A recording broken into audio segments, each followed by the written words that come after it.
Hai guys, welcome to my channel. Di sini saya akan menjelaskan tentang filsafat Al-Farabi. Sebelum menyaksikan videonya, jangan lupa like, komen, dan yang paling penting di-subscribe agar channel ini bisa semakin berkembang. Selamat menyaksikan.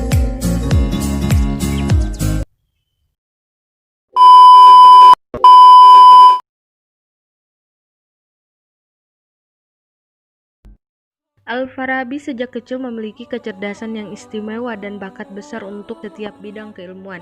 Pada masa awal pendidikannya, Al-Farabi belajar Al-Quran, tata bahasa, kesusastraan, ilmu agama, dan aritmatika dasar. Al-Farabi berasal dari keluarga bangsawan militer Turki. Nama lengkap Al-Farabi adalah Abu Nas Muhammad bin Tarukhan bin Auzalak Al-Farabi. Al-Farabi lahir di Wasij, sebuah dusun kecil di kota Farab, provinsi Transoksiana Turkestan sekitar tahun 890. Al-Farabi pindah ke Bukhara untuk menempuh studi fikih dan ilmu-ilmu lainnya.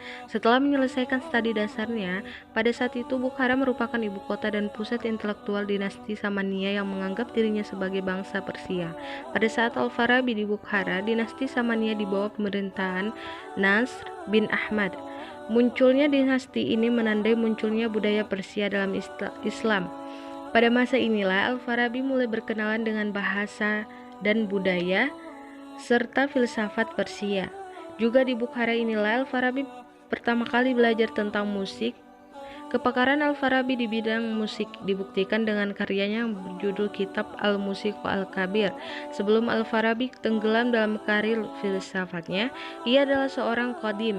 Setelah melepaskan jabatannya, Al-Farabi kemudian berangkat ke Merv untuk mendalami logika Aristoteles dan filsafat. Guru utama Al-Farabi adalah Yohana bin Ailad. Di bawah bimbingannya, Al-Farabi membaca teks-teks dasar logika Aristoteles, termasuk analitika posteriora yang pada masa itu belum pernah dipelajari orang-orang muslim. Setelah dari Merv bersama gurunya, Al-Farabi berangkat ke Baghdad sekitar tahun 900 pada masa kekhalifahan Al-Muqtadil 908 sampai 932. Bersama gurunya, Al-Farabi berangkat ke Konstantinopel untuk lebih memperdalam filsafat.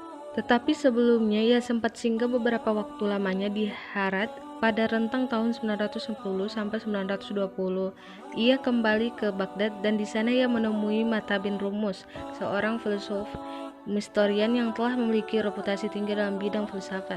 Al-Farabi belajar logika Aristoteles kepada Mata bin Rumus karena kecermelangannya. Reputasi Al-Farabi dengan singkat mampu mengungguli reputasi gurunya dalam bidang logika. Pada akhir tahun 942 ia pindah ke Damaskus karena situasi politik Baghdad. Dia sempat tinggal di sana selama 2 tahun. Waktu siangnya digunakan untuk bekerja sebagai penjaga kebun dan malam harinya dihabiskan untuk membaca dan menulis karya-karya filsafat. Dengan alasan yang sama, ia pindah ke Mesir, lalu pada akhirnya kembali lagi ke Damaskus pada tahun 949. Selama masa tinggal di Damaskus yang kedua, Al-Farabi mendapat perlindungan dari putra mahkota penguasa baru Syria, Saifad Daulah. Dalam perjumpaan pertamanya, Saifad Daulah sangat terkesan dengan Al-Farabi karena kemampuannya dalam bidang filsafat, bakat musik, serta penguasaannya atas berbagai bahasa. Kehidupan sufi estetik yang dijalaninya membuat ia tetap berkehidupan sederhana dengan pikiran dan waktu yang tetap tercurah untuk karir filsafatnya. Akhirnya, pada bulan Desember tahun 950, ia meninggal dunia di Damaskus pada usia 80 tahun. Filsafat kenabian Al-Farabi terkait berat dengan ajarannya hierarki daya jiwa manusia. Menurutnya, kemampuan jiwa manusia terbagi ke dalam 5 tahap. Pertama, daya pertumbuhan. Daya ini memungkinkan manusia untuk tumbuh. Kedua, daya penginderaan. Daya ini memungkinkan manusia untuk menerima rangsangan seperti panas dan dingin, mampu mengecap, membau, mendengar suara, dan melihat. Ketiga, daya nafsu. Daya ini memungkinkan manusia untuk merasakan suka atau tidak suka atas suatu objek. Keempat, daya khayal. Daya ini memungkinkan manusia untuk memperoleh kesan dari hal-hal yang dirasakan setelah objek tersebut lenyap dari jangkauan indera. Kelima, daya pikir. Daya ini memungkinkan manusia memahami berbagai pengertian sehingga dapat membedakan antara kebenaran dan kesalahan, antara yang benar dan yang salah, serta untuk menguasai seni dan ilmu. Selain filsafat kenabian, Al-Farabi juga menggagas konsep emanasi. Konsep ini digunakan untuk menjelaskan bagaimana realitas alam yang beraneka ragam berasal dari yang tunggal. Salah satu problem filsafat adalah masalah ketunggalan dan keragaman.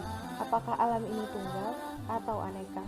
Kaum agamawan cenderung ke arah monisme ketunggalan karena mereka meyakini bahwa dunia ini diciptakan dan dikontrol oleh zat yang tunggal. Bagi seorang filsuf yang bertuhan, pasti pikiran Al-Farabi tidak hanya berhenti sampai di situ. Ia ingin menjelaskan lebih mendalam bagaimana realitas alam yang plural ini berasal dari yang tunggal. Untuk memecahkan persoalan tersebut, ia mengambil inspirasi dari ajaran kaum Neoplatonisme, sebuah ajaran yang bermuara pada Plotinus, murid Plato. Menurut Neoplatonisme, alam ini muncul dari yang satu melalui proses emanasi. Al-Farabi memberikan penjelasan tentang emanasi dari wujud pertama dari suatu cara yang sangat sistematik. Pelimpahan pertama dari wujud pertama adalah akal pertama yang mampu memikirkan penciptanya dan dirinya sendiri. Tindakan memikirkan penciptanya menghasilkan akal kedua, sedangkan tindakan memikirkan dirinya sendiri menghasilkan langit pertama. Seperti halnya akal pertama, akal kedua memikirkan penciptanya sehingga menghasilkan akal ketiga, dan memikirkan dirinya sendiri sehingga menghasilkan bintang-bintang. Proses ini terus berlanjut hingga memunculkan akal keempat, kelima, keenam, ketujuh, ke-8, ke-9, dan ke-10. Sampai akal ke-10, selesailah proses emanasi akal. Tetapi dari akal ke-10 ini muncul materi dasar seperti mineral, tumbuh-tumbuhan, hewan, dan manusia yang menempati tempat teratas dengan hierarki. Hikmah yang bisa kita ambil dari video ini